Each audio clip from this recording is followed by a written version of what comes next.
Ердөө ганц өнөд сонсоод үзээрэй. Бидний төгсгөлийн харж байгаагүй тоглоомод.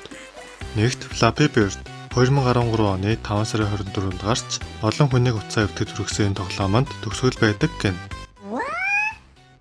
Энэ тоглоом нь 909 ононд хүрэхэд Марио гарч ирэн Flappy Bird дээр үсрээд дуустдаг гэнэ. Окей. Хоёрт Contra. Counter-Strike биш, Contra. Бидний Sega-ны Counter-Strike гэдэг энэ тоглоомны төгсгөлийг үзэж байсан уу? Эцсийн боссыг ялсны дараа 9 триггер нисээд явхад арал дэлбэрээд дуустдаг ба баяр хүргэе та очлын ертөнцийг аварлаа гэж мэгээд дуустдаг гэнэ. Окей. Гуравт Donkey Kong. Энэ тоглоом нь 3 төгсгөлтэй ба эхний төгсгөл дээр Donkey Kong унаж Mario гүнжтэй уулзаад дуустдаг. Хоёр дахь дээр нь Donkey Kong Mario дээр унаад дуустдаг. Гурав дахь дээр нь гүнж унаад Donkey Kong Mario 2 уулзаад дуустдаг.